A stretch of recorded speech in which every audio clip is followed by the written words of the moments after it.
वाद नय षट द्रव्य गुण पर्याय और प्रमाण का जड़ कर्म चेतन बंध का अरु कर्म के अवसान का कहे कर स्वरूप यथार्थ जग का जो किया उपकार है उसके लिए जिन वाणी माँ को वंदना शत बार है। उसके लिए जिन वाणी माँ को वंदना शत बार है, वंदना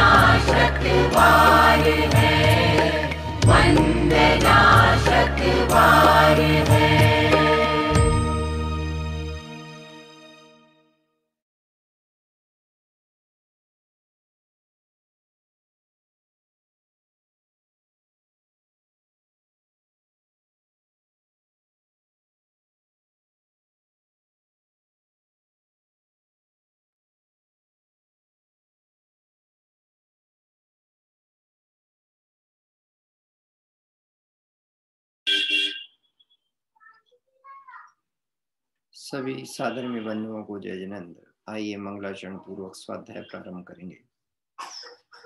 नमो अरिहंताणं नमो सिद्धाणं नमो आयर्याणं नमो वच्छायाणं नमो लोये सवसाहूणम्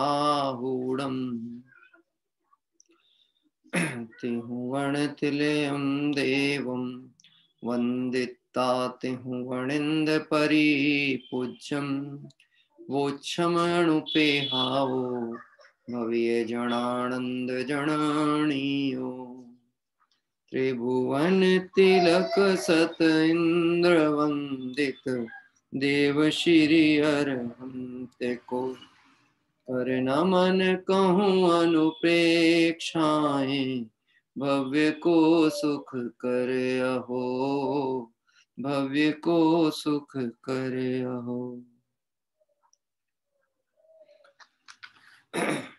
कार्तिक अनुप्रेक्षा ग्रंथादिराज में हमारे निर्जरा भावना की चर्चा चलती थी और इस निर्जरा भावना की चर्चा में कल हम सभी ने 103 और 104 गाथाओं के माध्यम से निर्जरा का स्वरूप समझा था कि निर्जरा किसे कहते हैं। समस्त ज्ञानावर्णादि 8 कर्मों की शक्ति यानी फल देने की सामर्थ्य का विपाक अर्थात पकना या उदय में होना वह अनुभाग कहलाता है और उदय में आकर के उन कर्मों का झड़ जाना ये निर्जरा कहलाती है। यानी भावार्थ में बहुत संक्षिप्त में लिखा था कर्म के उदय में आकर झड़ जाने को निर्जरा कहते हैं। अब यहाँ पर 2 भेदों के द्वारा निर्जरा का परिचय कराया था। एक होती है सविपाक निर्जरा और एक अविपाक निर्जरा। सविपाक सकाम निर्जरा, अविपाक अकाम निर्जरा। वहां पहले कही हुई निर्जरा 2 प्रकार की है, एक तो स्वकाल प्राप्त, दूसरी तप के द्वारा की गई। उसमें पहली स्वकाल प्राप्त निर्जरा तो सभी चारों गतियों के जीवों को होती है और दूसरी जो निर्जरा है वह व्रत सहित जीवों के दूसरी तप के द्वारा निद्रा होती है। विपाक मतलब होता है उदय में आना, फल जब देने का काल होता है तो उसको कहते हैं विपाक। तो सविपाक मतलब अपना काल पूरा होकर के जो कर्म उदय में आवे और उदय में आके निर्जरित हो उसको कहा गया है। तो वह स्वकाल में जो निर्जरा होती है वो चारों गति के जीवों को है। यद्यपि वह अपने उदय काल में ही वह कर्म का पूर्ण अनुभाग शक्ति जो स्थिति थी पूर्ण होने पर अनुभाग शक्ति अनुसार उदय में आई, लेकिन इस सविपाक निर्जरा जो कि चारों गतियों के जीवों को है उसे निर्जरा नाम क्यों नहीं दिया गया कि उसे निर्जरा इसलिए नहीं कहा जाता क्योंकि वह यद्यपि प्रक्रिया तो पूरी वही की वही है, कर्म उदय में आके खिल रहे हैं, लेकिन नवीन कर्मों की बंद की अपेक्षा से चूंकि उसमें अज्ञानी जीव नवीन कर्म बंद कर लेता है मोह राग द्वेष परिणाम के निमित्त से, इसलिए उसे निर्जरा की श्रेणी में नहीं रखा गया था।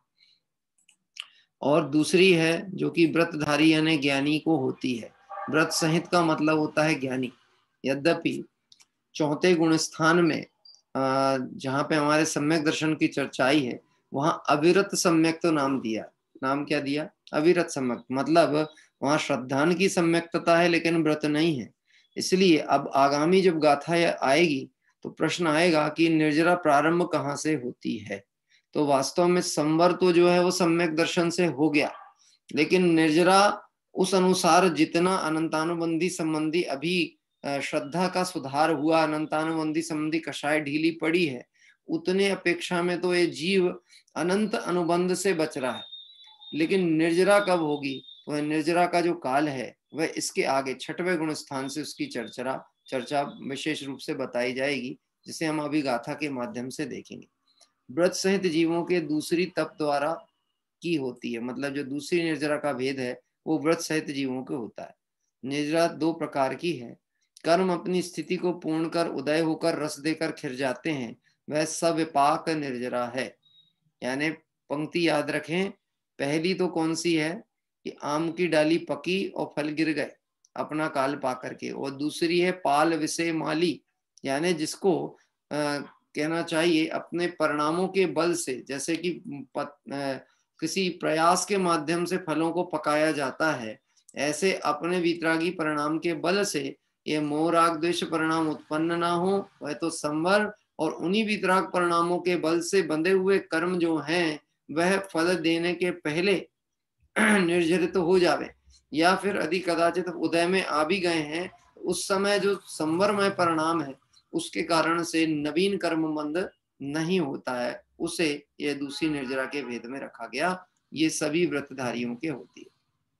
अब प्रश्न आता है, अब निर्जरा किससे बढ़ती है सो कहते हैं। प्रारंभ तो हो गई चौथे से, लेकिन वृद्धि को प्राप्त किसे कहते हैं, जिसे अपने को आगे चर्चा आएगी, असंख्यात गुण श्रेणी निर्जरा, यानी किसकी किससे अधिक निर्जरा होती है, इसकी चर्चा आगे आएगी। अब निर्जरा किससे बढ़ती है सो गाथा 105 पढ़ेंगे। उपशम भाव तवाणम जय जय वड्डी हवे साहूणम तह तेणिज्जर वड्डी विश्से सदोधम सो कादो तप तथा उपसम भाव जो जो वृद्धिगत मुनि के हुए त्यों निर्जरा बढ़ती उन्हें होती अधिक द्वय ध्यान में, होती अधिक द्वय ध्यान में। अन्वयार्थ, साहुणम मुनियों के जह जय यानी जैसे जैसे, उपसम भाव तवाणम उपसम भाव तथा तप की, वड्डी हवई बड़वारी यानी अभिवृद्धि होती है। जैसे जैसे, कैसे कैसे, यह बात वास्तव में प्रारंभ उन्हीं को होगी जो सम्यक्त सहित मुनि है। बात किसके चालू होगी, निर्जरा होती किसको है, सम्यक्त सहित मुनिपना है। मुनिपना तो ये अवस्था का नाम है, यहाँ पे परिणामों की अपेक्षा से कहें, पहले तो सम्यक दर्शन हुआ, अभी उसमें व्रत देखा जाए तो आगम पद्धति से व्रत नहीं, अभ्यास रूप में है, उसमें मार्ग के प्रति श्रद्धान की दृढ़ता है। लेकिन जैसे जैसे वह श्रद्धान की दृढ़ता के साथ साथ बाहर में चारित्र की भी विशेषता होने लगती है, तो वहां उपशम भाव और तप की वृद्धि होती चलती है। और जैसे जैसे तप और उपशम भाव की वृद्धि होती है, वैसे वैसे निर्जरा की बढ़वारी होती है। और यह दो ध्यानों में मुख्य रूप से बढ़ती है। कौन से, धर्म ध्यान और शुक्ल ध्यान। और जगत के मिथ्या दृष्टि जीवों को भी ध्यान तो होते हैं, पर कौन कौन से होते हैं, आर्त ध्यान और रौद्र ध्यान।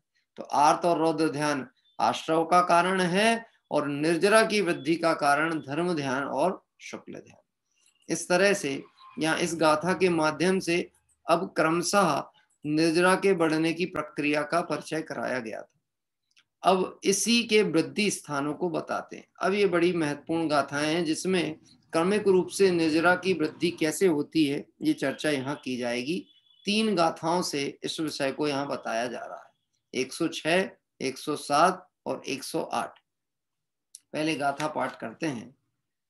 मिच्छादो सदिट्ठी असंख गुण कम्मणे निज्जरा होदी ततो अणुवय धारी ततो यामह वैणाणी पणम कषाये चौवम विजो जो तह या खवय सीलोया दंशण मोहति यस्य तत् उब समग चतारी खव गोया क्षीण मोहो सज्जो ईड़ा हो तहा अजोइया एदे उविरम उविरम असंख गुण कम्मरे जयरा। असंख्य गुण हो निर्जरा मिथ्यात्वी से सम्यक्त्वी को उससे असंख्या गुणी अणुव्रति तथा विधि महाव्रति को विसंयोजक प्रथम चार कषाय का द्रग मोह छय के छपक को उसमें गुणी उपसमक त्रय गुण धान में उपसमक से छपक को केवली संयोगी अयोगी जिन ये उपरवर्ती गुण संख्या करे कर्म जा कर्म की निर्जरा। अभी यहाँ पर थोड़ा सा विषय मूल गाथा के आधार पर देखते हैं, क्रमिक रूप से निर्जरा की वृद्धि करने की प्रक्रिया कैसे है। पहली बात तो यहाँ से बात प्रारंभ होती है कि मिथ्या दृष्टि जीव को निर्जरा नहीं होती है, उसे मात्र बंध होता है। यानी निर्जरा जब भी होगी तो किसको होगी, सम्यक दृष्टि को। अभी किसी को ऐसा लगेगा मिथ्या दृष्टि के भी तो कर्म उदय आते हैं, उदय अनुसार निर्जरा तो होती है, लेकिन इसमें एक बात आ रही है, वृद्धि को प्राप्त होने वाली निर्जरा कौन सी? मूल बात क्या है? वृद्धि को प्राप्त होने वाली, बढ़ोतरी को प्राप्त होने वाली। तो मिथ्या दृष्टि को भी निर्जरा है, लेकिन बात यही आई, जैसे एक दृष्टांत हमने कहा कि किसी पानी की टंकी में एक नल लगा है और वह छोटा सा नल है जिससे पानी थोड़ा थोड़ा निकलता है। अभी कोई कहेगा पानी निकल तो रहा है ना, पर हमको ये देखना पड़ेगा निकल कितना रहा है और ऊपर में बड़े पाइपलाइन से पानी आ कितना रहा है। क्या?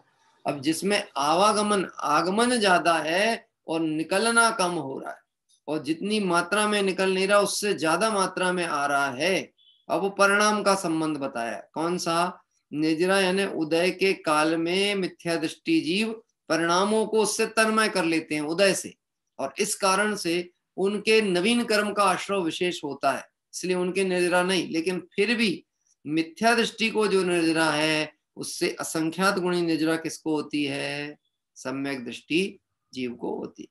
मतलब देखा जाए तो निर्जरा का क्रम जो चालू हुआ है वो कहां से हो रहा है? सम्यक दर्शन से हो रहा है। अब प्रथमोपसप संयुक्त की उत्पत्ति में करण त्रयी विशुद्ध परिणाम युक्त मिथ्या दृष्टि से असंयुक्त सम्यक दृष्टि के असंख्यात गुणी कर्मों की निजरा होती है। क्या कह रहे हैं? प्रथमोपसम सम्यक की उत्पत्ति में करण त्रयीवर्ती विशुद्ध परिणाम युक्त मिथ्या दृष्टि से।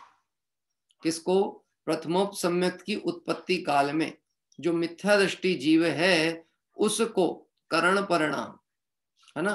अब करण परिणाम, एक करण परिणाम त्रयवर्ती विशुद्धि, ये क्रम से जो मिथ्या दृष्टि को अभी यानी उदय तो आया और उदय अनुसार कर्मों की निर्जरा का क्रम चालू हुआ, लेकिन जो कर्म के निर्जरा हो रही है उससे अधिक कई गुणी निर्जरा, जिसको अब कहा जाएगा असंख्यात गुणी कर्म की निर्जरा, वो किसको हो रही है? असंयत। असंयत मतलब अविरत सम्यक दृष्टि, मतलब कौन सा गुण स्थान हो गया? चौथा। क्योंकि अनादिकाल से जीव प्रथम गुण स्थान में मिथ्यात्व सहित अवस्था में पड़ा हुआ है, और कर्म बांधता है तो कर्म का उदय भी आता है, अपनी स्थिति अनुभाग को पूरा करके कर्म का उदय भी आता है। लेकिन उदय में आकर के जो कर्म खिल रहे हैं वह वास्तव में संसार के अभाव का हेतु नहीं बन रहे। क्यों नहीं हो रहा? क्योंकि वह क्रम परंपरा टूट नहीं रही। कर्म का उदय होता है, कर्म आते हैं, झड़ते हैं, और नवीन कर्मों का बंध साथ साथ होता चलता है। लेकिन मिथ्या दृष्टि जीव के जितने कर्मों का बंध होता है, सम्यक दृष्टि जीव के अनंतानुबंधी संबंधी बंध का खाता क्लोज हो गया। कहाँ? चौथे गुण स्थान में। चौथा गुण स्थान हुआ ना सम्यक्त सहित, तो उस समय उसके कर्म का जो बंध था अब वो उस क्वांटिटी में नहीं हो रहा जिस क्वांटिटी में पहले मिथ्यात्व अवस्था में होता था। कर्णानियोग का प्रकरण है, विषय को बहुत विस्तृत से आप कर्णानियोग से पढ़ पाएंगे।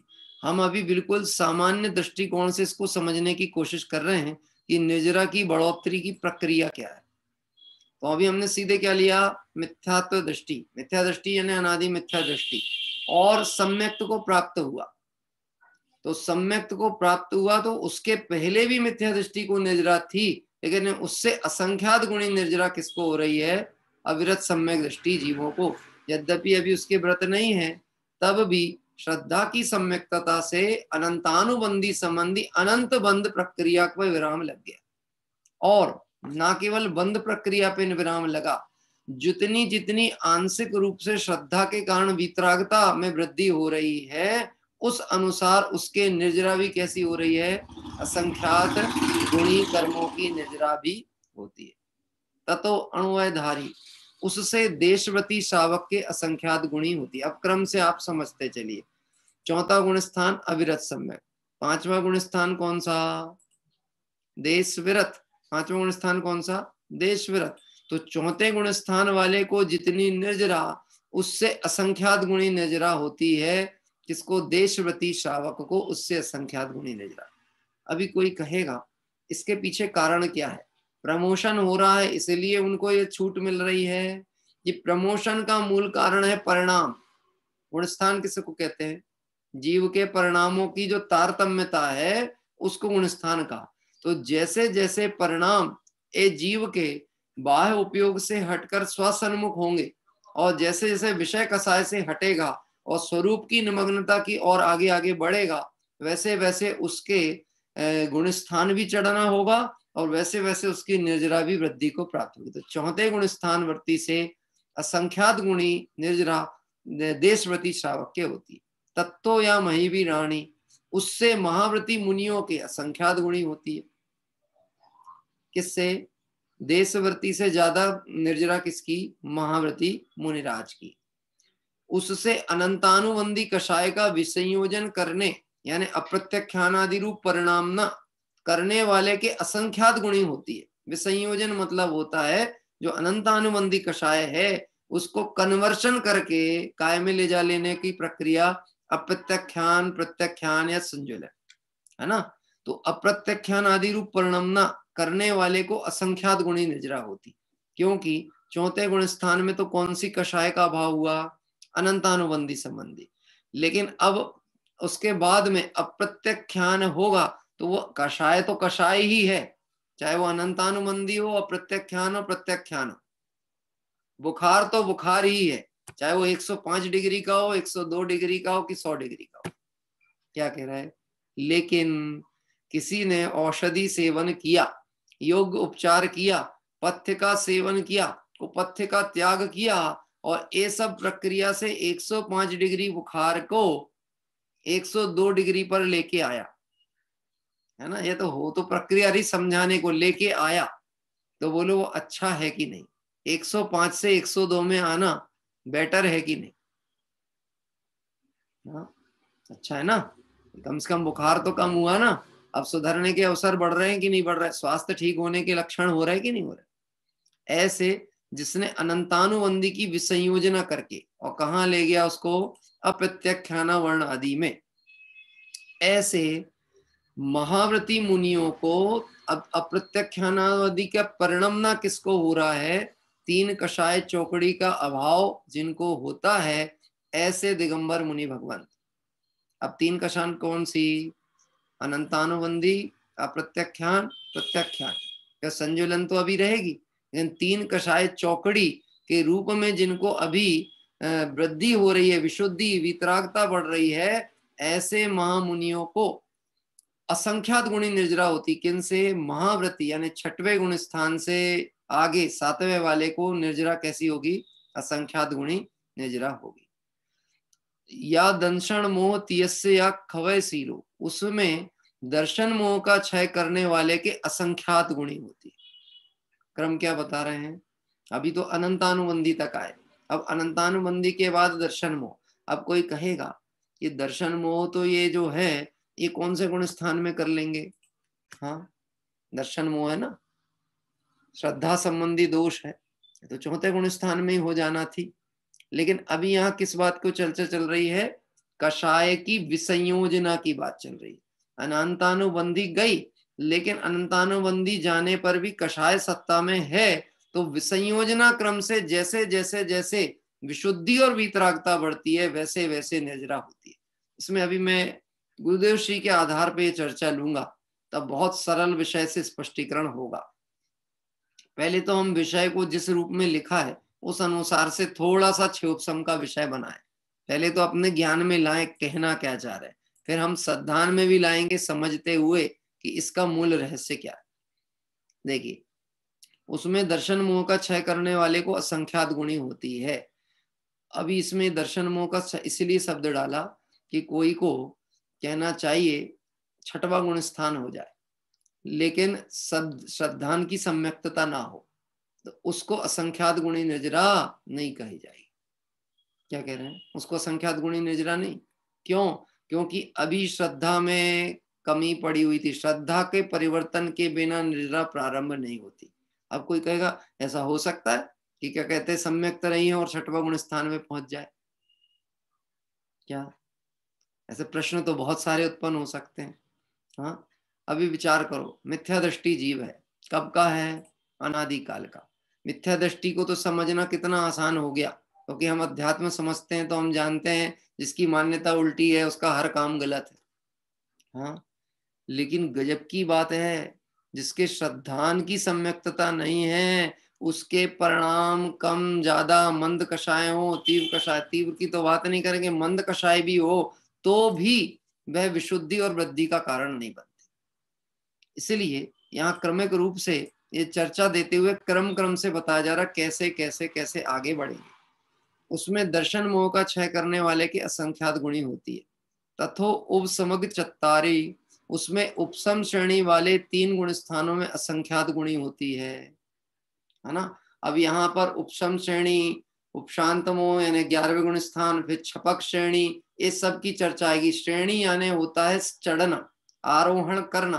तो जैसे जैसे विशुद्धि और वीतरागता बढ़ती जाती है वैसे वैसे गुणस्थान का चढ़ना होता है, और जैसे जैसे गुणस्थान का चढ़ना हो रहा है तो वीतराग परिणाम के बल से निजरा विशेष होती है। एक बहुत अच्छा प्रश्न यहाँ पर आएगा, मैं अभी उसको नहीं उठा रहा हूँ, उससे विषय बहुत सरल हो जाएगा और आपको बहुत आसानी से बात स्पष्ट दिमाग में बैठेगी। देखो, यद्यपि गुणस्थान संबंधी जानकारी हमको होना तो चाहिए, लेकिन गुणस्थान विकल्पों में उलझने के लिए नहीं है। क्या कह रहे हैं? समय सार की 6वीं गाथा में एक बात डाली, आत्मा कैसा है? नहीं, अप्रमत्त प्रमत्त नहीं, जो एक ज्ञायक भाव। यह तो विशुद्धि का व्यवस्था बताने के लिए, निर्जरा का स्वरूप समझाने को ये बात कही जा रही है। देखा जाए आत्मा तो एक ज्ञायक भाव है, ना वह नीचे दशा वाला है ना वो ऊंची दशा वाला है, वो तो द्रव्य स्वभाव से देखें तो दशा से रहित। हाँ, ऐसे यहां पर हाँ, उसके उपसम श्रेणी वाले 3 गुण स्थानों में असंख्यात गुणी होती है। उससे छपक श्रेणी वाले 3 गुण स्थानों में असंख्यात गुणी होती है। उससे क्षीण मोह 12वें गुण स्थान में असंख्यात गुणी, और उससे संयोग केवली 12वें के बाद 13वां संयोग केवली के गुण स्थान में असंख्यात गुणी, और उससे अयोग केवली के असंख्यात गुणी। कब तक चलने वाली है? यह ऊपर तक असंख्यात गुणाकार है, इसलिए इसको गुण श्रेणी निजरा कहा गया। कहां से चालू हुई है? मिथ्या दृष्टि से प्रारंभ हुई है, और निजरा की पूर्णता कहां होगी? कि 14वें गुण स्थान तक जा रही बात। कहां जा रही है? 14वें गुण स्थान तक गुण श्रेणी निजरा का क्रम बताया। अब मैं थोड़ा सा विषय यहां से लूंगा जिसमें एक एक पॉइंट के ऊपर थोड़ी थोड़ी सी चर्चा है, और सरल भाषा में वह बात स्पष्ट होती चलेगी। कार्तिकीय अनुपेक्षा ग्रंथादिराज पर गुरुदेव श्री के प्रवचन है, और प्रवचन के आधार से मैं एक एक पॉइंट यहाँ लेता हूं। देखो, सब में ज्ञानी की बात ली। पहले पॉइंट बात क्या है? निजरा कहां से और किसके? सब में ज्ञानी, ज्ञानी के ही निजरा है, अज्ञानी के बंद ही है। तो एक मूल बात कह दी। गुणाकार वृद्धि भी किसके होगी? ज्ञानी के, अज्ञानी के नहीं होती। अज्ञानी के नुकसान का ही धंधा होता है, और ज्ञानी के नुकसान की बात ही नहीं, फायदा ही फायदा है। किसके बल से? परिणामों के बल से। कोई जीव अभी सम्यक दर्शन को प्राप्त नहीं हुआ हो, परंतु सम्यक दर्शन प्राप्त करने की तैयारी के समय शुद्ध आत्मा के विचार की श्रेणी में चढ़ा हो। सम्यक दर्शन प्राप्त नहीं किया, लेकिन सम्यक दर्शन के योग्य परिणाम होने लगे, है ना। जैसे अभी हम आपसे बात करें, अपन अपना विचार करें, हमें देवशास्त्र गुरु का श्रद्धान है कि नहीं है? है ना, इसमें कोई शंका तो नहीं ना। सच्चे देव कौन, सच्चे शास्त्र कौन, गुरु कौन, इसमें तो अब कोई शंका का स्थान नहीं है। अब कोई हमें कोई लोभवश भयवश भी अगर ये बात कहे कि देखो सच्चे देव तो कुछ करते नहीं हैं क्योंकि वह वीतरागी हैं, तो कम से कम जो करते हैं उनके पास अपना आवेदन लगाने में क्या तकलीफ है, उनसे बात करने में क्या तकलीफ है।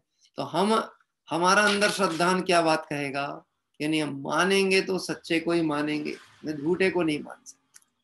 मैंने एक बात आपसे कही थी, आपको ध्यान होगा, जिसके सच्चे देव के दर्शन का नियम है उसने मंदिर में जाके देखा कि भगवान की प्रतिमा पर चंदन लगा, ठीक है, या फूल चढ़े हैं, या भगवान की प्रतिमा जो है वो वीतराग लक्षण वाली नहीं है। अब हम कहते हैं कि उसको यह देख करके उसने हाथ नहीं जोड़ा, दर्शन नहीं किया, तो उसको दर्शन हुए कि नहीं हुए? क्योंकि ये बात होती है ना, अपन दक्षिण भारत में यात्राओं पे जाएं, 20 पंथी मंदिर वगैरह कहीं पड़ जाएं, अब अचानक गए और देखा तो पहले तो भगवान की मुद्रा दिखी वीतरागी, और जैसे ही नजर पड़ी कि अरे ये तो चंदन की टिपकी लगी है, अब वो हाथ जोड़ेगा कि नहीं जोड़ेगा? तो दर्शन हुए कि नहीं हुए? दर्शन नहीं हुए कि हुए? विचार रहे हो, दर्शन हुए कि नहीं हुए? क्या भगवान की मुद्रा को देखना दर्शन था, कि वीतरागता को जानकर अपने प्रयोजन को लक्ष्य में लेना यह दर्शन था? जहां वीतरागता ही नहीं वहां कैसा दर्शन? हम लोग पहले बचपन में एक पाठशाला में एक नाटक करते थे, 13 प्रकार के दर्शन। वो 13 प्रकार के दर्शनों में ऐसे दर्शन भी थे कि जैसे मंदिरों में मंजन होता है ना, कभी प्रतिमाएं 10 लक्षण के पहले प्रतिमाओं का साफ सफाई होती है, प्रतिमा थोड़ा वेदी से हटा दी जाती, हमारी एक मेंटलिटी ऐसी प्रिपेयर हो जाती है, जिन मंदिरों में हम प्रतिदिन जाते हैं, अगर लाइट भी गोल हो जाए तो भी हम वहां पहुंच जाएंगे चलते चलते। ऐसा होता है कई बार, ऐसी आदत भी हो, द्रव्य चढ़ा लिया, दर्शन कर लिया, और बाद में जब सर उठा के देखा तो अरे भगवान तो प्रति मंदिर वेदी में है नहीं, अरे कहाँ गए? अब आपसे मैं कहता हूं भगवान वेदी में थे नहीं और दर्शन हो गए और लौट के आ जाए, तो उसको दर्शन का भाव हुआ, कहने दर्शन का फल मिला कि नहीं मिला? क्रिया तो पूरी की, द्रव्य चढ़ाया, सब कुछ किया। ऐसे जैसे उसने भगवान पे दृष्टि नहीं डाली तो बाह्य में दर्शन नहीं, और वो दर्शन करके अपना परिचय नहीं किया तो अंतः दर्शन नहीं। अभी जिसने बाहर में दृष्टि डाली कि वीतरागी है कि नहीं, और यदि नहीं है तो दर्शन नहीं किया, तो बोलो उसको दर्शन हुआ कि नहीं? दर्शन इसलिए नहीं कहा किया क्योंकि ये वीतरागी नहीं है। मैं आपको एक सरल दृष्टांत दूं, आपको समझ में आए। एक छोटा बच्चा मेले में खो गया, डॉक्टर साहब देते हैं दृष्टांत, मेले में खो गया, अभी वो पूछताछ विभाग में किसी ने लाके छोड़ दिया, ये बच्चा रोता हुआ मिला है। अब वह रोता हुए बच्चे को पुलिस वालों ने पूछा तेरी माँ कौन है, कैसी दिखती है? अब बच्चा ज्यादा बता ना सके और घबराया हुआ है, हाँ, अब वो कुछ बता ही नहीं, कैसी माँ है, गोरी है कि काली है? तो उसने सोचता है मैंने कभी देखा ही नहीं कि माँ गोरी होती कि काली होती। उसके मन में तो ये प्रश्न चल रहा, माँ तो माँ होती, हाँ, कैसी है माँ, अच्छी है कि बुरी है? माँ तो अच्छी है। अब वो जिस भी लक्षण से, माँ का नाम मालूम है? बोले माँ। बोल तेरी माँ का नाम क्या है? बोले माँ। अब बताओ पहचाने कैसे, पता कैसे करें कि इसकी माँ कौन है? उन्होंने क्या किया कि उसको लेके गेट पे खड़े हो गए, जो मेले का गेट है ना, कि यहाँ आप ध्यान से देख, कोई जो महिलाएं निकल रही हैं उसमें तेरी माँ है क्या? ये प्रश्न पूछा। अभी वो पूछता देख वो आ रही है, वो है क्या तेरी माँ? मान लो उन्हें थोड़ा लक्षण बताया कि मेरी माँ ने लाल साड़ी पहनी थी, ऐसा कहा, तो बोले देख वो आ रही है लाल साड़ी वाली स्त्री, वो है तेरी माँ? बोले ये नहीं। दूसरी दिखाया, ये है तेरी माँ? नहीं। अब गजब की बात है, इतनी स्त्रियों को दिखा रहा है और वो माँ मानने को तैयार नहीं है। और ऐसा नहीं, अच्छी सुंदर स्त्री भी दिखा दे, धनवान स्त्री दिखा दे, जो स्त्री अपने बच्चों को खूब खेल खिलौने दिलवा रही हो, ऐसी स्त्री भी दिखा दे, और अपनी वह माँ ना दिखे जो उसको डांटती भी हो, तब भी वो जब तक माँ नहीं दिखेगी तब तक माँ को स्वीकार करने वाला। और माँ दिख जाएगी तो किसी को पूछना पड़ेगा तेरी माँ कौन है? वो तो खुद ही हाथ छुड़ा के भाग जाएगा। ऐसे जिसके श्रद्धान में वीतराग सर्वज्ञ देव भगवंत का स्वरूप बैठ गया, उसको भगवंत के दर्शन मिले तो बहुत महाभाग्य, और नहीं मिले तो भी श्रद्धा में सम्यक दर्शन। लेकिन एक बात समझना, ये मैं किस बात पे कह रहा हूं, ये नहीं कहना चाह रहा मंदिर जाना कल से बंद कर देना, जी बिल्कुल नहीं कह रहा मैं। आप तो विचार करो, सीता जी को वन में रहना पड़ा, तो वन में उनके दर्शन होते होंगे कि नहीं? देव दर्शन होते होंगे कि नहीं? सीता जी जंगल में थी, मंदिर होगा जंगल में जहां वो होंगी? अवसर बहुत कम है, उम्मीद बहुत कम है कि हो। लेकिन वीतरागी के अलावा कोई मेरा देव नहीं। ये जो श्रद्धा में बैठा हुआ है, ऐसे ज्ञानी की बात चलने वाली है। ये पूरी चर्चा कितनी चल रही है? निर्जरा किसकी? ज्ञानी की।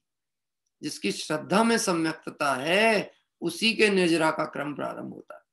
देखिए, इसलिए लिखा, कोई जीव अपने सम्यक दर्शन को प्राप्त नहीं हुआ, परंतु सम्यक दर्शन प्राप्त करने की तैयारी के समय शुद्ध आत्मा के विचार की श्रेणी में चढ़ाओ।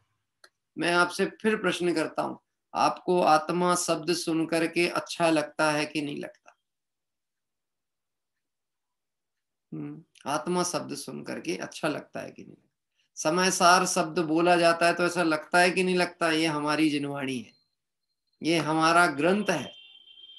हाँ, ये समझ लेना, यह बात अच्छी लगती है, प्रिय लगती है, आत्मा सुन करके अच्छा भाव बनता है, मतलब तुम मिथ्यात्व के छूटने के क्रम में आगे बढ़ रहे हो और सम्यक के निकटवर्तता में पहुंच रहे हो।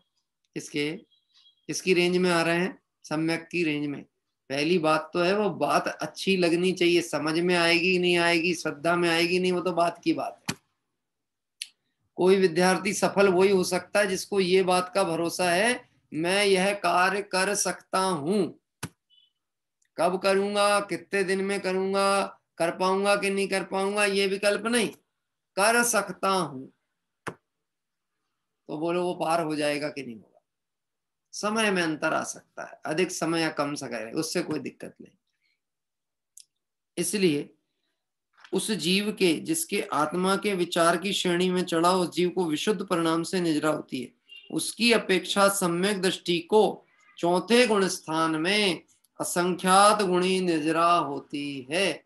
मतलब मिथ्या दृष्टि जीव को जैसे ही ये आत्म शब्द सुनकर आत्म तत्व के प्रति, देवशास्त्र गुरु के प्रति श्रद्धान में थोड़ा भी ये आता है, मार्ग ये सही है क्या? अभी यद्यपि कमजोरी की स्थिति में पड़ा है, सम्यक नहीं है, दृढ़ता नहीं है, लेकिन बात ये सही। मालूम है आपको, अपने मित्र पक्ष में भी बहुत सारे लोग ऐसे हैं जो डर के मारे सत्य स्वीकार नहीं करते, और अंदर से ये कहते हैं बात तो इनकी है सही, ऐसा नहीं हुआ।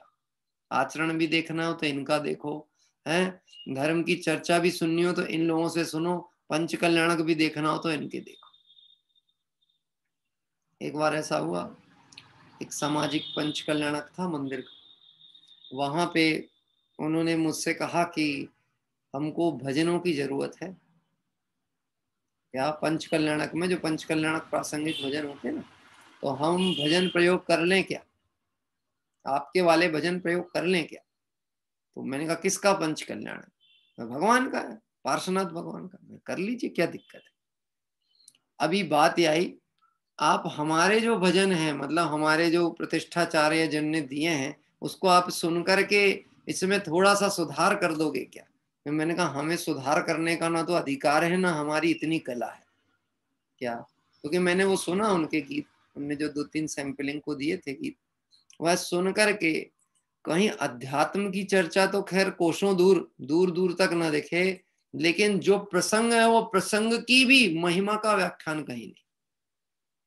हाँ, तो अंदर से कुछ लोग उनके यहां से बोले ये बात तो पक्की है, माल तो इन लोगों के पास में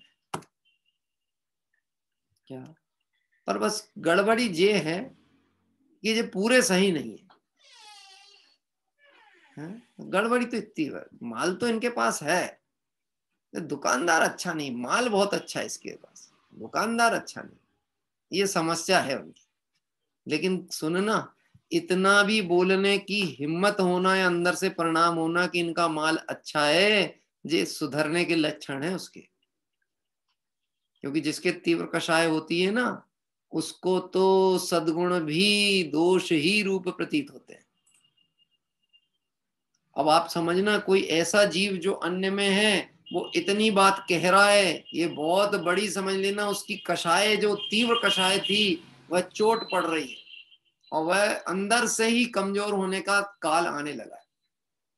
और कोई हमारे बीच में भी हो, इसी कुल में हो, इसी मार्ग में आ गया हो, लेकिन कषाय दृढ़ करके बैठा हुआ है, मेरे अनुसार कार्य नहीं हुआ, मेरा पक्ष पोषण नहीं हुआ, यानी तुम गलत हो, समझ लेना। तीव्र कषाय में पड़ा है, मार्ग में आया ही नहीं क्या। तो यहाँ कहते हैं कोई वह ऐसा जीव जो कि शुद्ध आत्मा की आचरण की विचार की तैयारी में श्रेणी में चढ़ा हो, उस जीव को विशुद्ध परिणाम से निजरा होती। निजरा जब भी होगी काय से? विशुद्ध परिणाम से। स्वर्ग जाने का ठेका जैनियों का नहीं होता। जो भी जीव मंद कषाय करे और मंद कषाय के अनुसार उसको उसका फल मिलता है। आपको क्या लगता है अन्य मतावलंबी जीवों के मंद कषाय होती होगी कि नहीं होती होगी? कि मंद कषाय तो होती है, लेकिन विशुद्धि न होने से वह वृद्धि को प्राप्त नहीं होती क्या। और उस मंद कषाय के फल में स्वर्ग आदि भी चले जाएं तो कोई आश्चर्य की बात नहीं। ऐसा नहीं समझे कोई जैन ही भर जाते होंगे स्वर्ग, बाकी सब रे नरक जाए, ये नहीं है। तो वो तो कोई कुल में पैदा हो गया अलग बात है, लेकिन कितने जीव ऐसे हैं न्याय नैतिकता की भी बात करें तो अपने को आदर्श उदाहरण के रूप में मिल जाते हैं। न्याय नैतिकता की बात करें, यद्यपि हम यहाँ पे कोई प्रशंसा करने नहीं बैठे, किसी की ना निंदा करने बैठे, लेकिन विचार करने जरूर बैठे हैं। ये जीव का सारा खेल परिणामों पे टिका हुआ है। अभी वो परिणाम की मंद कषायता से हो सकता है वह थोड़ा उत्थान को प्राप्त हो, लेकिन फिर गिर जाता है। क्यों? क्योंकि अभिप्राय सम्यक्त नहीं था। अगर अभिप्राय सम्यक्त होता तो वह उत्तरोत्तर असंख्यात गुणी क्रम में आगे बढ़ता चला जाता। सती जी बात खाल पड़ती है। हाँ, बहुतायत लोग परिणाम सुधारने, परिणाम सुधारो, परिणाम सुधारो, इस पे तो लगे रहते हैं। अरे भाई अभिप्राय सुधारो, अभिप्राय को सम्यक्त करो, परिणाम तो तीव्रता मंदता के झूले में झूलने ही वाले, लेकिन अभिप्राय सुधरेगा तो वह तीव्रता का जो वेग है वह मंदता में आएगा, और मंदता से आगे बढ़ते बढ़ते असंख्यात गुण श्रेणी में गुण स्थान चढ़ाना लगेगा। जिसके दृष्टि सच्ची नहीं, जो राग से धर्म और बाह्य क्रिया से आत्मा का लाभ मानता है, उस जीव को तो ऐसी निजरा होती नहीं है। क्या कह रहे हैं? निजरा किसको होती है? ज्ञानी को ही निर्जरा होती है। लेकिन जिस जीव को राग में धर्म और बाह्य क्रिया में आत्मा का लाभ जिसको दिख रहा है, उसको निर्जरा नहीं होती। राग में धर्म।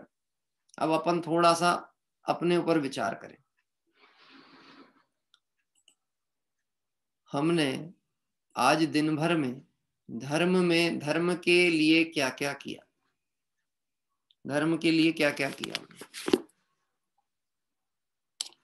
सुबह से अभी तक सब वो धर्म ही के लिए तो कर रहे। पूजा जो की थी वो इसी के लिए की थी, उसके बाद प्रवचन सुने थे, फिर दिन में स्वाध्याय भी किया था, फिर क्या कहते हैं हमने बाहर का भक्षादि का त्याग कर रखा है, तो वो भी धर्म के लिए। और अभी भी जो कर रहे हैं वो धर्म के लिए कर रहे हैं। यहाँ कह रहे हैं जो राग से धर्म मानता है। अब राग मतलब कौन सा? गजब की बात है। जीव तीव्र कषाय को, अशुभ राग को ही राग बोलता है, शुभ राग को धर्म मान के बैठता है। जो शुभ राग को धर्म मान के बैठा है उसको निर्जरा नहीं। पापी को तो सारा जगत पापी कह के तिरस्कार कर लेगा, लेकिन जो पुण्य करता दिखे लोग उसकी प्रशंसा करेंगे। जबकि दोनों ही राग जो हैं वह धर्म का हेतु नहीं, और जिसने राग में धर्म माना है उसको निर्जरा नहीं। मालूम है, हमने सुबह से अभी तक यदि जो भी शुभ क्रियाएं की हैं और जो अशुभ क्रियाएं की, तो अशुभ क्रियाओं से अशुभ बंध हुआ है, और जो शुभ क्रियाएं आदि हुई हैं उन शुभ क्रियाओं से परिणामों के अनुसार शुभ और अशुभ दोनों बंधे। परिणाम अनुसार पूजा करते समय में पुण्य ही बंधता है कि पाप भी बंध सकता है?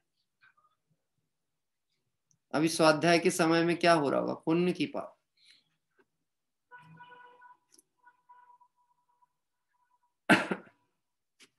स्वाध्याय के समय में पुण्य हो रहा होगा कि पाप?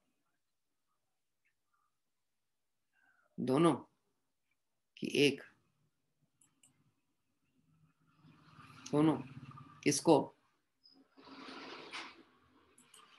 तो आपको पता लग रहा कि कब पुण्य और कब पाप?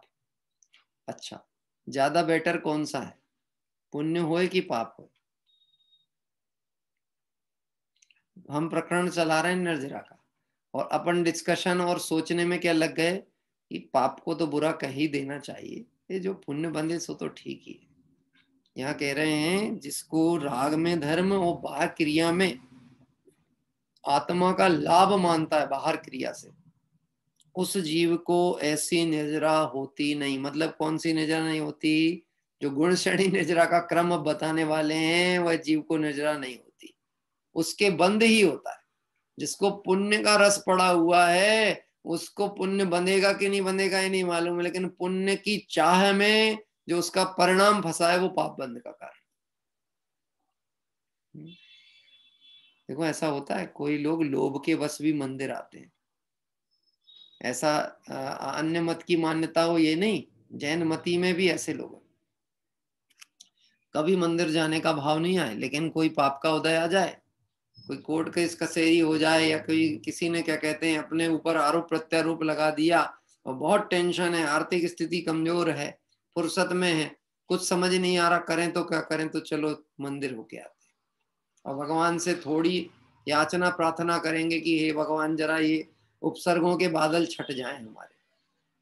हाँ, ऐसे जीव भी हैं, भय के वार कारण भी मंदिर आते हैं, लोभ के कारण भी मंदिर आते हैं, प्रसिद्धि के कारण भी मंदिर आते हैं।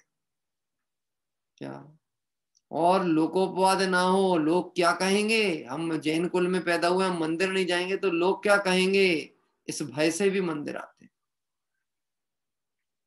कई बार ऐसा होता है ना, मान लो नई बहू है, सास के साथ में मंदिर आई, रुचि नहीं थी, मतलब सुना था नहीं कभी, अब मर्यादा के अनुसार बैठना तो पड़ेगा कि सासू बैठ गई हैं तो इनको भी बैठना पड़ेगा है।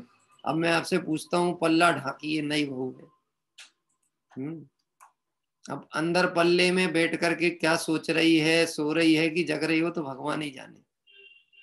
तो परिणाम क्या लगेगा? 1 घंटा स्वाध्याय में बैठने का लगा होगा कि साधना का दोष लग रहा होगा। पूरा खेल किस चीज का है? परिणामों का। इसलिए उस जीव को ऐसी निजरा होती नहीं। अनादि का ज्ञानी जीव धर्म करे, उसमें सबसे पहले उपसम सम्यक दर्शन प्राप्त करता है ना। जो प्रथमोपशम सम्यक का नाम आया था ना, तो प्रथमोपशम सम्यक मतलब क्या? उपसम सम्यक, है ना। उपसम सम्यक दर्शन प्राप्त करता है, और सम्यक दर्शन प्राप्त करने से पूर्व तत्व की रुचि और विचार की श्रेणी में लगते ही उसे निजरा शुरू हो जाती है। जिस भी जीव को उपसम सम्यक होता है, ऐसे जीव को सम्यक दर्शन प्राप्त करने से पूर्व तत्व की रुचि, हमें अभी सम्यक्त है या नहीं है, उससे ज्यादा महत्वपूर्ण चीज है हमें तत्व की रुचि है कि नहीं, यह बात सुनने का भाव आता है कि नहीं, समझने का भाव आता है कि नहीं, इस बात को सुनने में उत्साह वर्तता है कि नहीं, ये तय करेगा कि हमें सम्यक्त होगा कि नहीं। क्या? इसलिए तो पद्म मलधारी देव ने गाथा डाली है कि इस तत्व की बात भी जो प्रीति पूर्वक सुनते हैं वह भव्य है। क्या कह रहे हैं? प्रीति पूर्वक सुने सो भव्य।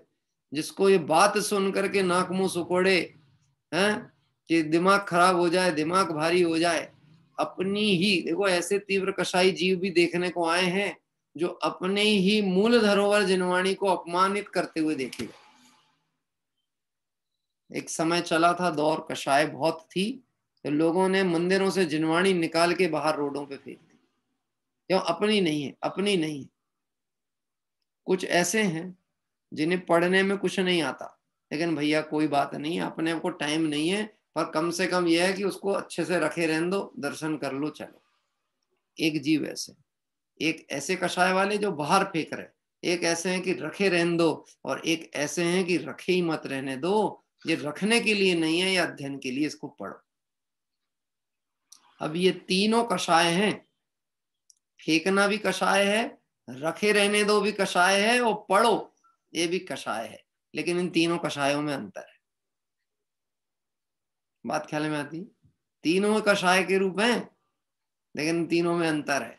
क्योंकि यदि ये कहेंगे कि वो पढ़ने वाला निष्कषाई हो गया, तो पढ़ने से निष्कषाई हुआ, तो जो नहीं पढ़ रहे हैं वो फिर कसाई कहलाएंगे।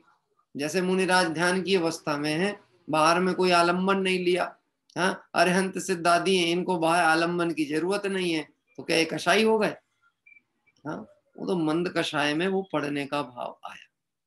इसलिए सम्यक दर्शन प्राप्त करने से पूर्व तत्व की रुचि और विचार की श्रेणी में लगते ही उसके निजरा शुरू हो जाती है। सत्समागम से श्रवण मनन करके ऐसा निर्णय किया कि मैं ज्ञायक चिदानंद हूं, ऐसे आत्मा के विचार सन्मुख होने पर 3 करण के विशुद्ध परिणाम होते हैं। उनका काल अंतर मुहूर्त ही है। क्या कह रहे हैं? कितनी देर होता है ये परिणाम? विशुद्धि का परिणाम किसी भी जीव को होगा तो कितनी देर हो सकता है? ये अंतर मुहूर्त काल से अधिक नहीं। और वहां से निजरा गिनी जाती है। अंतर मुहूर्त काल तक वह तत्व की रुचि का परिणाम रहा और वह बात जानकर उसके प्रति स्नेह रहा। मैं बहुत स्थूल कथन से बात कह रहा हूं ताकि बिल्कुल सामान्य तौर पे यदि कोई युवा वर्ग है तो वह भी उस बात को समझ सके। उतनी देर रहा तो उसके निजरा होने के अवसर है। इससे पहले तत्व की रुचि का बहुमान करते करते मिथ्यात्व का रस शिथिल और मंद पड़ता जाता है। तत्व रुचि से मिथ्यात्व का रस शिथिल होता है। अब देखना, आचार्य कुंद कुंद देव के पूर्व में ग्वाले की पर्याय में अज्ञान अवस्था चल रही, कुछ ज्ञान नहीं, जिनवाणी क्या, जिनवाणी में क्या लिखा है कुछ नहीं पता, लेकिन ये बात किसी महान मुनिराज के द्वारा लिखी गई है और निश्चित ही मुनिराज महान है इसलिए उनकी बात भी महान होगी, इतना बहुमान काम करता है। क्या कह रहा है? इतना बहुमान। और बहुमान भी किसका? ज्ञान का बहुमान चल रहा था। किसका बहुमान चल रहा था? ज्ञान का। मैं एक बात कहता हूं, युवा पीढ़ी भी हो, कोई भी हो, आपकी जितनी क्षमता हो उतना तो कम से कम जुड़ो, और जुड़े हुए होने पर समझ में नहीं भी आए तो भागो मत मैदान छोड़ के। कभी कभी ऐसा भी होता है, यहाँ व्यापारी वर्ग बैठा होगा, ऐसा भी दिन आपने देखे होंगे कि हो सकता आपको पूरे दिन भर बैठे रहो और दिन भर में कोई ग्राहक ही ना हो। ऐसा भी तो हो सकता है ना? क्या नहीं साहब, हमारा ऐसा हीन पुण्य नहीं है। हाँ, हमारा तो पुण्य बहुत जबरदस्त है। दुकान खोलते से ही, पहले से दुकान हम खोलने जाते हैं तब आदमी खड़ा रहता है, और बंद करना रहता है तब भी आदमी अंदर खड़े रहते हैं। हमको तो बोलना पड़ता है कि अब भैया बंद करना है। हमारा इतना पुण्य तो है। मैं आपसे पूछता हूँ, कभी 2 दिन 3 दिन किसी की आजीविका के हिसाब से दुकान नहीं चली हो तो वो चौथे दिन दुकान खोलेगा कि नहीं खोलेगा? नहीं भी चल रही हो तो भी खोलेगा कि नहीं खोलेगा? खोलेगा। किस आशा में? कि ऐसा नहीं है आज नहीं आए, कल नहीं आए, कभी तो आएगा। 1 दिन नहीं आया, 2 दिन नहीं आया, आएगा तो सही। तो ऐसे इससे पहले तत्व की रुचि में बहुमान करते करते मिथ्यात्व का रस शिथिल मंद पड़ता है। मतलब एक तत्व जानने की, तत्व समझने की जिसको रुचि है उसके मिथ्यात्व कमजोर पड़ता ही पड़ता है। और तत्व की महिमा ऐसी गजब की है कि तत्व विचार करते ही मोहादिक परिणाम टिकते ही नहीं। गजब की बात है। तत्व मतलब क्या? वस्तु स्वरूप। जो वस्तु जैसी है उसका जो भाव है वही तत्व है। यह बात जानते ही ये जीव के माथे से जो बोझ होता है ना कर्ता बुद्धि का, वो कमजोर पड़ने लगता है। विचारों, पेज नंबर 52, मोक्ष मार्ग प्रकाशक। अनादि निधन वस्तुएं भिन्न भिन्न अपनी अपनी मर्यादा सहित परिणमित होती। अब ये कोटेशन को आप जब विचार करोगे, जहां लगा लोगे, वहीं आपके मिथ्यात्व की जो कर्ता बुद्धि पड़ी उसको चोट पड़ती है तुरंत। करके देखना कभी, माताएं बहनें, भोजनशाला के गेट पे लगा लेना। अनादि निधन वस्तुएं भिन्न भिन्न अपनी मर्यादा सहित परिणमित होती हैं। कोई किसी के अधीन नहीं, कोई किसी के परिणमित कराने से परिणमित नहीं होती। उन्हें परिणमित कराना चाहिए, कोई उपाय नहीं। अभी किसी ने बोला कि भैया बहन जी के हाथ की मिठाई तो बहुत जबरदस्त, खीर तो इनके जैसी कोई नहीं बनाती, तुरंत पढ़ लेना। अनादि निधन वस्तुएं भिन्न भिन्न अपनी मर्यादा सहित परिणमित होती हैं। और कोई कह दे इनको तो 20 साल हो गए, इनसे आज तक ढंग का कुछ नहीं बनाते बना, फिर पढ़ना। अनादि निधन वस्तुएं भिन्न भिन्न अपनी मर्यादा सहित परिणमित होती है। हाँ, सासू आकर के उसको बहू को टेंचे तो क्या पड़े वो, अनादि निधन वस्तुएं अपनी मर्यादा में, सब जगह दुकान में लगाओ। हाँ साहब वो बहुत, अभी तो बहुत जबरदस्त सीजन चल रहा है, फिर पढ़ो अनादि निधन वस्तुएं भिन्न भिन्न अपनी मर्यादा से चलती। जब नहीं चले तब भी क्या पढ़ो। तो किसी भी परिस्थिति में तत्व विचार करोगे आप, तो तत्व विचार के काल में आपके परिणाम आंदोलित नहीं होने वाले। बात ख्याल पड़ती प्रमोद जी? अनुकूलता कब प्रतिकूलता में बदल जाए पता नहीं लगता, एक समय का खेल है। लेकिन अनुकूलता और प्रतिकूलता दोनों ही परिस्थिति में तत्व विचार से अच्छी परम औषधि कोई नहीं। अनुकूलता में भी, अनुकूलता में भी सावधान रहने की बहुत आवश्यकता है, और ज्यादा जरूरत है अनुकूलता में सावधान रहने की, क्योंकि अनुकूलता में व्यक्ति के फिसलने के चांस बहुत होते हैं। मालूम है, जो दरिद्र के बच्चे हैं, गरीब के बच्चे हैं, वो तो उन्हें मार्गदर्शन नहीं है, उतना संस्कार नहीं है तो वह योग्य हो जाएं। लेकिन क्या जिसके घर में सब व्यवस्थाएं हैं, शिक्षा की अच्छी शिक्षा दी जा रही है, सब व्यवस्था, भोजन हाथ में दे रहे हैं, क्या ये सब योग्य बनेंगे? इसकी गारंटी है? ये नहीं है। इनके अयोग्यता के चांस ज्यादा हैं। अयोग्यता के चांस ज्यादा है, क्योंकि इनके पास में वह संसाधन है, वो व्यवस्थाएं हैं जो इनको विषय भोगों की व्यवस्थाएं सुलभ कर देती हैं। अन्यथा नहीं लेना, पर बात जैसी ऐसी समझना। इसलिए बड़े पंडित साहब ने बात कही, संस्कार बिना की सुविधाएं पतन का कारण होती है। हाँ, आप सुविधाओं दोगे, संस्कार नहीं दोगे, निश्चित आप समझ के रखना ये सब मटिया मेट करने वाले हैं। इज्जत भी, पैसा भी, और दुर्गति भी करेंगे आपकी। मैं मतलब बात कह करके दुख भी होता है, लेकिन बातें आती हैं, देखने में भी आती हैं, तो लगता है बहुत स्थिति विचित्र है। अभी मेरे पास कोई ऐसे साधर्मी का फोन आया कि जो सबको धर्म सिखाए, उसके भी ऐसे पाप का उदय आए कि उसके घर कुटुंब में किसी को कोई रुचि नहीं। हाँ, जिसने बहुत लोगों को मार के पिलाया हो, उसको कोई संबोधने वाला नहीं। अब वो बोले मुझसे आप चले जाया करो। अब मैंने कहा हम चले तो जाएं, लेकिन जो आज अधिकारी हैं, जो जिनका सर्वे सर्वा बल चलता है, इनका चलता नहीं, उनका चलता है, और उनको अपन दिखें तो उनको लगे लो जी फिर आ गए। आप समझ सकते हो, बहुत बहुत स्थिति दूभर है। लेकिन हमको तो सावधान रखना, क्या करना? अनादि निधन वस्तुएं भिन्न भिन्न तत्व विचार कर।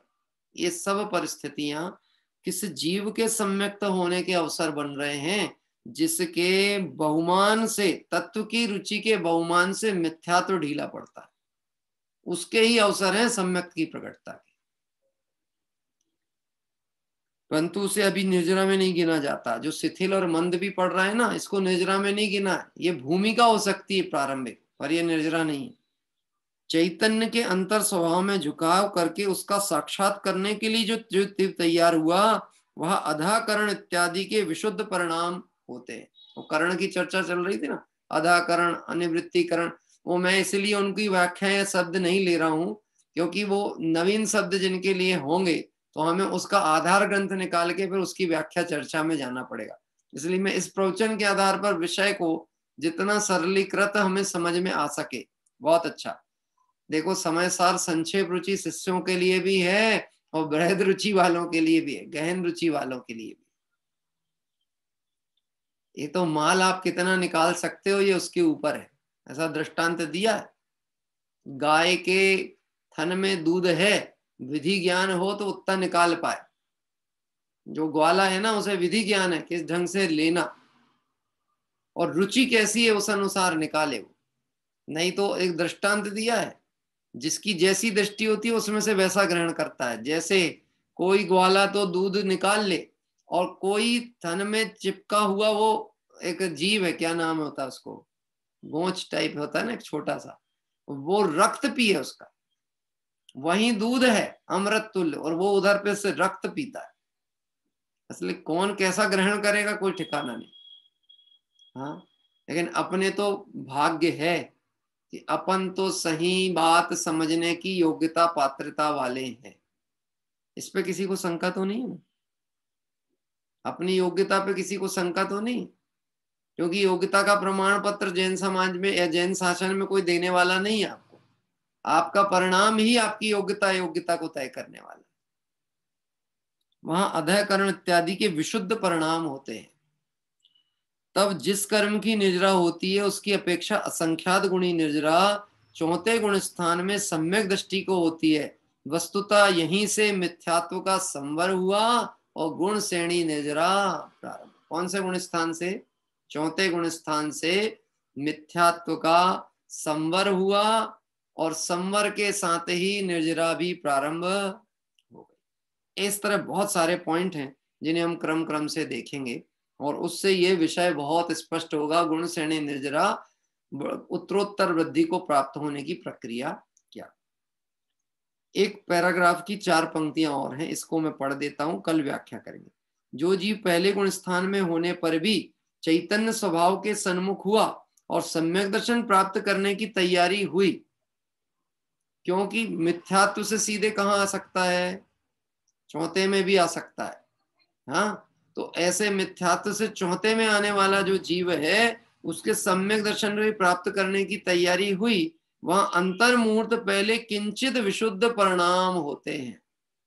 कब? सम्यक दर्शन होने से पूर्व विशुद्ध परिणाम होते हैं। विशुद्ध परिणाम बिना श्रद्धा का सम्यकता होती नहीं और निर्जरा होती है, परंतु उसके अपेक्षा असंख्यात गुणी निर्जरा सम्यक दृष्टि को होती है। एक तो पूर्व में जो परिणाम हुआ उसमें किंचित निर्जरा हुई, लेकिन सम्यक्त होने के बाद जो निर्जरा होती है वह निर्जरा कैसी होती है?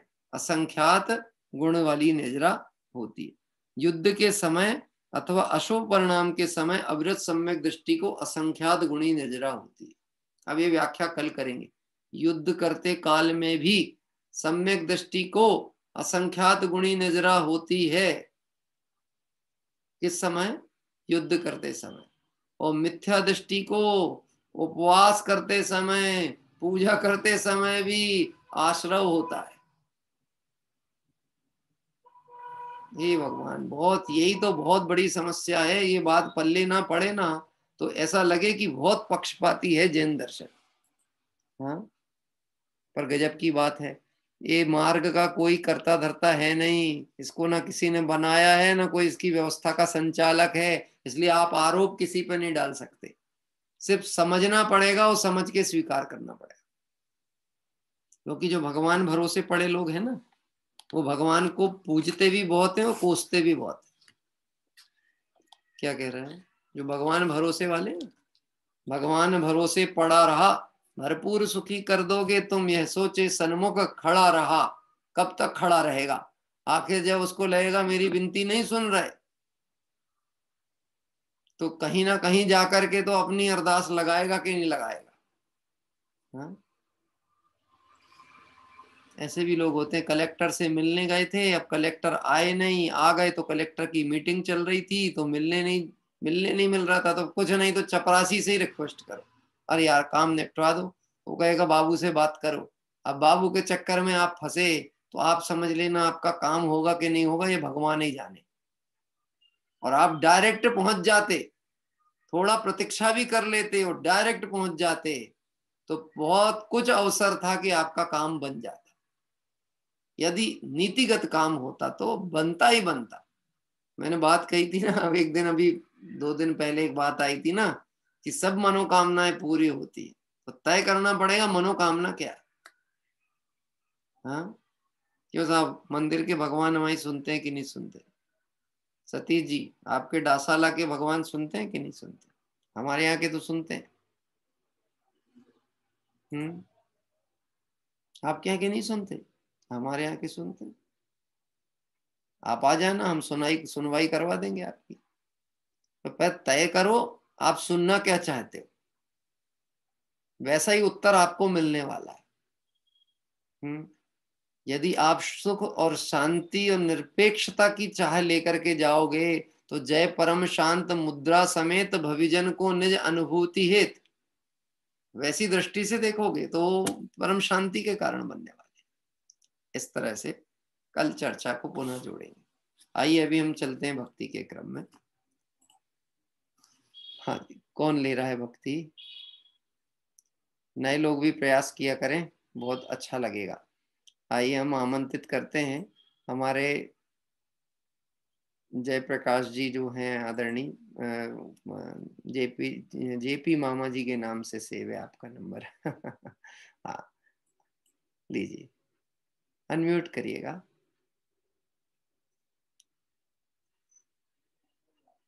एक मिनट देखिए, अब करिए। हाँ हो गया। आवाज होगी पंडित जी? आवाज आ रही पंडित जी? आती सभी साधारण भाइयों को जय जिनेन्द्र। पंडित साहब, गुरुदेव का एक कविता है, मैं जरा वो सुनाना चाहता हूँ। हाँ सुना दीजिए, स्वागत। कुछ गलती होगी तो क्षमा करना पंडित जी।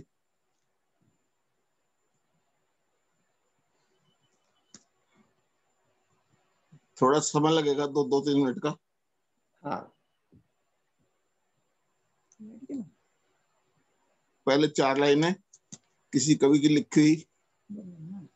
अपने विरोधियों से तुम आयु भर घिरे, अपने विरोधियों से तुम आयु भर घिरे, अंदर से थे दिगंबर, वस्त्रों में पर मिले, ऊपर से थे दिगंबर, वस्त्रों में पर मिले, अपने विरोधियों से तुम आयु भर घिरे।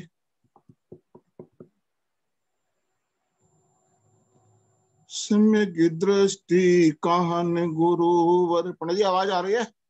आती है। ठीक है, ओके जी। सम्यक दृष्टि काहन गुरुवर स्वर्णपुरी में रहते थे, है ये कहानी बिल्कुल सच्ची, मेरे नाना कहते थे।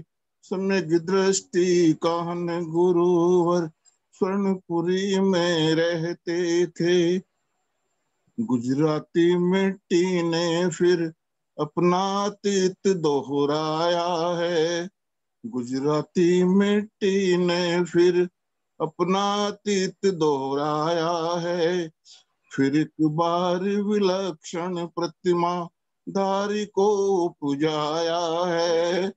लगभग 1 सदी पहले की बात तुम्हें बतलाता हूँ, कहन गुरु रूमराला से आत्मसात करवाता हूँ।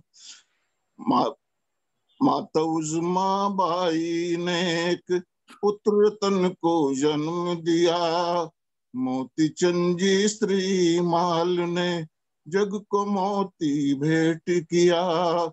किसको था मालूम कहान इतना महान बन जाएगा, जैन धर्म के ध्वज को एक दिन देश विदेश में फहराएगा। स्वर्णपुरी की एक कुटिया में श्री गुरुवर रहते थे, सम्यक दृष्टि कहन गुरुवर स्वर्णपुरी में रहते थे। श्री कान्जी स्वामी तो थानक संप्रदाय में ही जन्मे थे, अध्ययन मनन बहुत था, पर गुरुदेव दुखी बहुत मन में रहते थे। ऐसा लगता था गुरुवर को यह मेरा स्वरूप नहीं है, मैं तो एक आत्मा हूँ, पर ये तो चिद्रूप नहीं है। अध्ययन तो वे काफी करते, आत्म की शांति नहीं मिलती थी, कहन गुरु के मन पंकज की पंखुड़ियां भी ना खिलती थी, कहन गुरु के मन पंकज की पंखुड़ियां भी ना खिलती थी। खोज सत्य की करते करते समय सार गुरुवर को पाया, 19 बार किया दोहन, इसमें गुरुवर ने निज को पाया। धन गुरु वे समय सारूर, स्वर्णपुरी एकार्थवाची है। मेरी दृष्टि से देखो तो तीनों ही पर्यायवाची हैं। तीनों का ही अर्थ आत्मा, आत्म से परमात्म होना। एक आत्मा निज ज्ञायक है, बाकी तो सब रोना धोना। ऐसा था व्यक्तित्व गुरु का, तन पर चादर और लंगोटी, फिर भी किया विरोध गुरु का, उनकी भवितव्यता खोटी। लगन लगी जिसको आत्म की, मंजिल कैसे रुक सकती थी। लगन लगी जिसको आत्म की, मंजिल कैसे रुक सकती थी। पहले भी पुरुषार्थ के आगे शिव रमणी खुद ही झुकती थी। पहले भी पुरुषार्थ के आगे शिव रमणी खुद ही झुकती थी। कुछ गुरुवर तो निज आत्म आत्म ही रहते थे। सम्यक दृष्टि कहन गुरुवर स्वर्णपुरी में रहते थे। फिर एक दिन की बात सुनाऊं, एक तूफान सोनगढ़ आया। फिर एक दिन की बात सुनाऊं, एक तूफान सोनगढ़ आया। ले गया वो गुरुवर को छीन कर, स्वर्णपुरी में मातम छाया। बिजली की भांति से ये चर्चा सर्वत्र ही फैल गई। इस अनहोनी होने से भारत भूमि भी दहल गई। गुरुवर गुरुवर कहकर सब ही जैन जैन बिलकते थे। भीगी पलकों से सबके सब कहन गुरु को लगते थे। दर्शन हेतु कहन गुरुवर जैन जैन सभी आते थे। शीघ्र मोक्ष गामी हो गुरुवर, ऐसी भावना भाते थे। किसके दिनचर्या से अब हम अपने घड़ी मिलाएंगे। किससे गातम गीत सुनेंगे, कैसे शिवपुर जाएंगे। किससे आतम गीत सुनेंगे, कैसे शिवपुर जाएंगे। याद सदा रखना ये कहानी, जो चाहो भवसागर तरना। याद सदा रखना ये कहानी, जो चाहो भवसागर तरना। तुम भी आत्म ज्ञान करो तो कान गुरुवर जैसे करना। तुम भी आत्म ज्ञान करो तो कान गुरुवर जैसे करना। तुम भी आत्म ज्ञान करो तो कान गुरुवर जैसे करना। जय जी।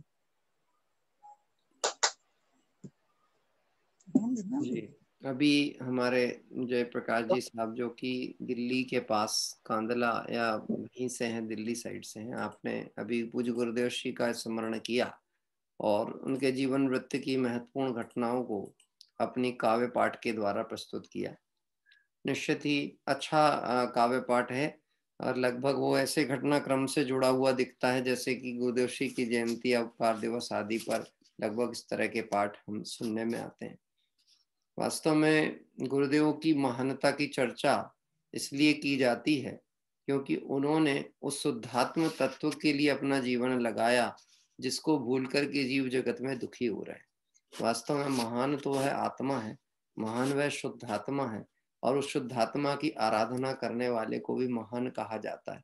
लेकिन एक बात बहुत अच्छे से समझना है, जिससे उपकार मिला है सिर्फ उपकारी का गुणानुवाद करने से काम नहीं होने वाला।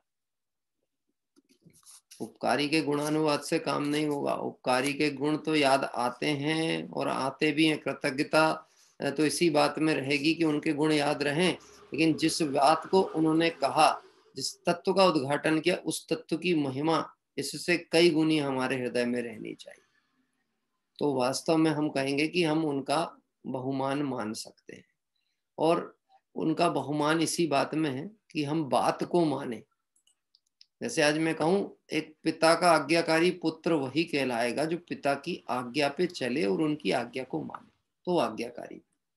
इस तरह से क्षमा करना, मैं आज भक्ति के क्रम में एक बात भूल गया। मैंने आज सुबह बोला था बच्चों को कुछ याद करने में मुझे थोड़ा सा क्लिक हो रहा था, कुछ बच्चे बड़े उत्साह से दिख रहे थे, लेकिन मैं अभी बहुत देर के बाद में मेरा ध्यान गया कि ये बच्चे क्यों आज दिख रहे हैं, क्योंकि मैंने सुबह इनको कुछ कहा था होमवर्क और लगभग वो तैयार करके बैठे। चलिए, इसलिए मैं जिनवाणी स्तुति संक्षिप्त करूंगा और बच्चों के माध्यम से जुड़ेंगे। मैंने पहले तो आज के आमंत्रणकर्ता में वह बच्चों के नाम थे, पहले उनसे पूछ लेता हूं, है ना। कृषा और द्रव्या, ठीक है। हाँ जी, अनम्यूट करो बेटा। हाँ, आज की पूजा अपन ने सुबह की थी ना, किसकी पूजा थी आज सुबह? महावीर भगवान की। महावीर भगवान की पूजा की थी, है ना। तो महावीर भगवान के कितने नाम थे? 5 नाम बताएंगे आप, कौन कौन से? वीर, अतिवीर, सन्मति, वर्धमान, महावीर। बहुत अच्छा, है ना।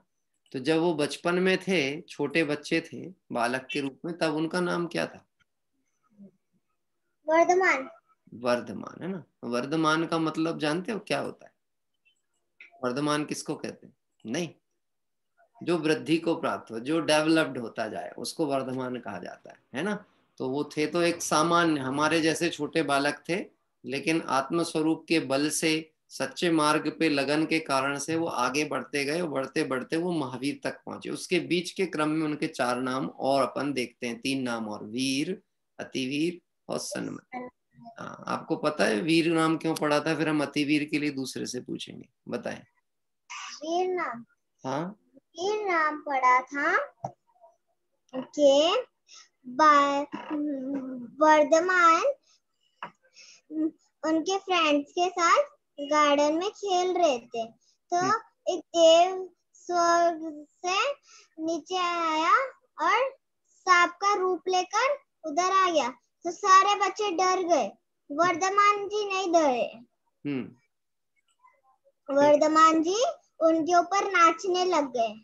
अच्छा। तो वो सांप असली अपने देव रूप में आकर उनके दर्शन करके चला गया। अच्छा, तो उनका नाम क्या पड़ा? वीर। बहुत अच्छा। हाँ, यही कहानी अपन सुबह पढ़ी थी, है ना। हाँ, चलिए ठीक है, बहुत अच्छा आपने, अच्छा आपके मम्मी ने भी अच्छा याद कराई और आपने भी बढ़िया होमवर्क किया, गुड। चलिए अभी हम पढ़ते हैं दूसरे बच्चों की तरफ। हाँ, उषिमा जी के साथ भी हम बच्चों को देख रहे हैं। आइए, यद्यपि पूजा बहुत लंबी थी इसलिए, लेकिन आपने जो तैयार किया हो वो ही आप बताएंगे तो ज्यादा अच्छा होगा। आप कैसे जुड़े हैं? यूट्यूब से जुड़े हैं क्या? नहीं, जूम पे तो है आपके में, अनम्यूट ऑप्शन क्यों नहीं आ रहा है? हाँ, अभी ठीक है, संवर वाले नंबर से आ रहा है। जय जिनेंद्र। जय जिनेंद्र बेटा। सन्मति का बताओ। सन्मति का बताइए। हाँ, चलिए। सन्मति का बताएंगे। सन्मति नाम पड़ा जब बालक वर्धमान 8 साल के थे, तो 2 मुनिराज आए, संजय और विजय। उनके मन में शंका थी, तो वो बालक वर्धमान को देख के उनकी शंका समाधान हो गई, तो इसलिए उनने उनका नाम रखे सन्मति। सन्मति का मीनिंग पता है आपको? सन्मति यानी क्या होता है? नहीं पता मुझे। नहीं पता। कौन कौन से ज्ञान के धारी थे? 3 ज्ञान के धारी थे वो। 3 ज्ञान के कौन कौन से? मति ज्ञान, श्रुत ज्ञान, अवधि ज्ञान। ठीक है, बाल्यकाल से ही तीर्थंकर के जीव जितने होते हैं 3 ज्ञान के धारी होते हैं, बहुत बढ़िया। परंतु सन्मति नाम का सामान्य सा अर्थ, सन्मति किसको कहते हैं? मति मतलब होता है ज्ञान, और सन्मति मतलब सच्ची ज्ञान, सही ज्ञान जिसका होता है उनको सन्मति कहा जाता है। तो 3 ज्ञान के धारी तो थे, लेकिन परीक्षा कैसे हुई कि जो दिगंबर मुनिराज आए और मुनिराज के मन में कोई शंका थी, और वह शंका इनको देखते से ही उनके मन का क्वेश्चन का जो आंसर था उनके मन में उसका आंसर उनको मिल गया। ऐसे विशेष ज्ञान के कारण से उनको सन्मति कहा गया। अच्छा लगता है, आप लोगों से चर्चा होती तो हमको ऐसा लगता है कि हाँ, हम रियली पाठशाला के टीचर हैं और पाठशाला में हम पढ़ा रहे हैं, और बहुत अच्छा प्रयास बच्चों ने किया। और कोई नई बात बताना चाहता आज सुबह की पूजा में आपने देखा हो? हाँ जी, बच्चों में से कोई नई बात बताना चाहता है? बड़ों में से भी बता सकते हैं। आज कोई विशेष चीज आपने देखी हो सुबह की जयमाला में? तो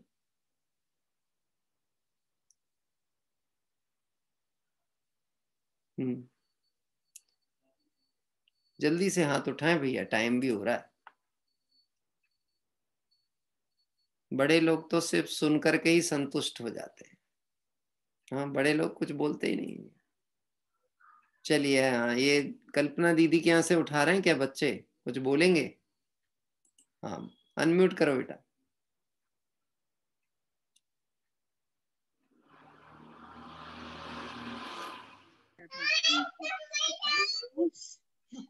बताइए।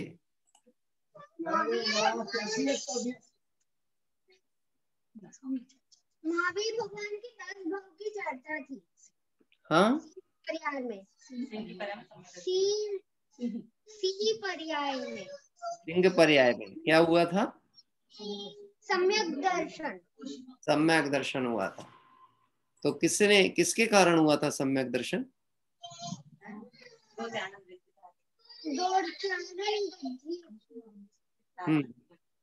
मुनिराज आसमान से आए, ठीक है ना, और उन्होंने वो सिंह के जीव को संबोधन किया। लेकिन एक बात समझना, उन्होंने संबोधन किया और उन्हें ज्ञान कराया कि तुम कौन हो।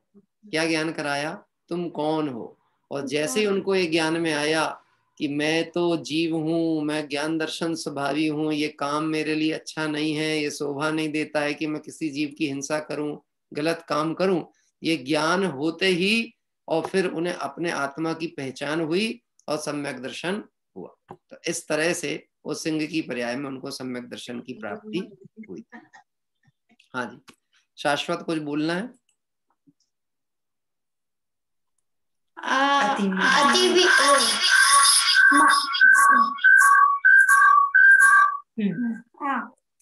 वो उनका नाम महावीर इसलिए पड़ा था, अतिवीर इसलिए पड़ा था क्योंकि वो एक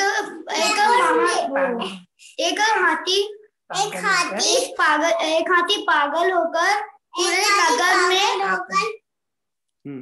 आतंक मचा रहा था पूरे नगर में, और वो बालक मतलब वर्धमान ने उनको वश में कर लिया और रोक लिया, तो इसलिए उनका नाम अतिवीर पड़ा। बहुत अच्छा। हाँ, वैसे ही बोलो, वैसे ही बोलो वैसे ही। आप भी बोलो उनका नाम अतिवीर का नाम बोलो। 4 नाम बताओ जल्दी से, कल रात में याद कराए थे ना। वीर, अतिवीर, वर्धमान। आपने पूछा। हाँ, आप बोलो, जल्दी बोलो, टाइम खत्म हो रहा है, जल्दी। अतिवीर। बहुत अब अच्छे से याद करके सुनाना आप, ठीक है? 5 नाम कल। ठीक है, इस तरह से बच्चों ने अच्छा प्रयास किया। सुबह जो भी उनसे कहा गया था, ये तो थोड़ा सा कौतूहल भी होता है और बच्चों की जिज्ञासा भी बनती है। उनसे इतना पूछ लिया तो उनका जो परिश्रम है वो सार्थक होता है। आइए अब हम चलते हैं भाव प्रतिक्रमण के लिए। बच्चों में किसी को लेना है भाव प्रतिक्रमण, जिसको याद है तो? हाँ, चलो ले बेटा। कृषा द्रव्य याद है भाव प्रतिक्रमण? लीजिए। हे अरिहंत प्रभु, मुझसे मन वचन काय द्वारा कृतकारित अनुमोदना द्वारा समरम समारंभ आरंभ द्वारा क्रोध मान माया लोभ द्वारा ब्रह्मादित्य विभाग द्वारा इस भाव में अपूर्व भाव में सच्चे देव शास्त्र गुरु की अभिनय हुई हो, व्रतों में अतिक्रम प्रतिक्रम अतिचार अनाचार दोष लगाया हो, एक इंद्रिय से लेकर पंच इंद्रिय तक किसी भी जीव की हिंसा हुई हो, वेदना हुई हो, दिन या रात में लगाए सर्व दोषों का पश्चाताप व्यक्त करता हूँ, क्षमा मांगता हूँ, वह मेरे सभी दोष मिथ्या हूँ, वह मुझ में रहूं, इस प्रकार मैं सभी दोषों का प्रायश्चित करता हूँ। ओम नमः सिद्धेभ्यो।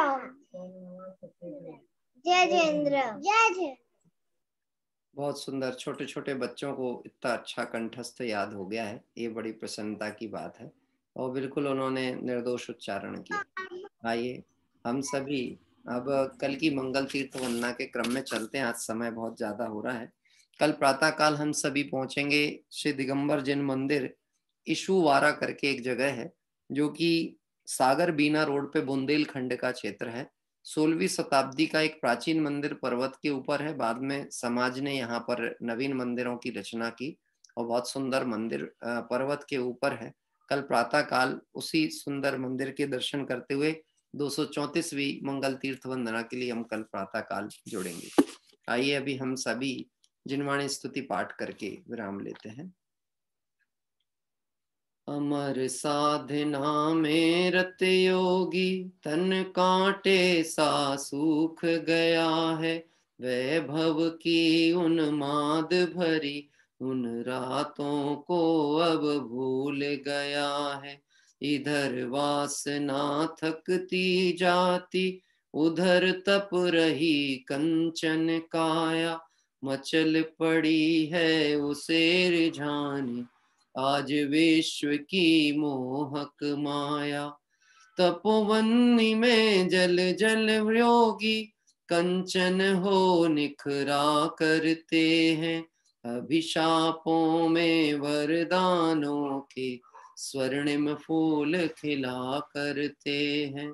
भाव मरण से त्रस्त प्रतिक्षण मेरे घट में अमृत घोलो। मैं विवेक बिन अंध सार दे, नयंजन से लोचन खोलो। सभी लोग मन में 3 बार नमोकार मंत्र का पाठ करें विधि अनुसार।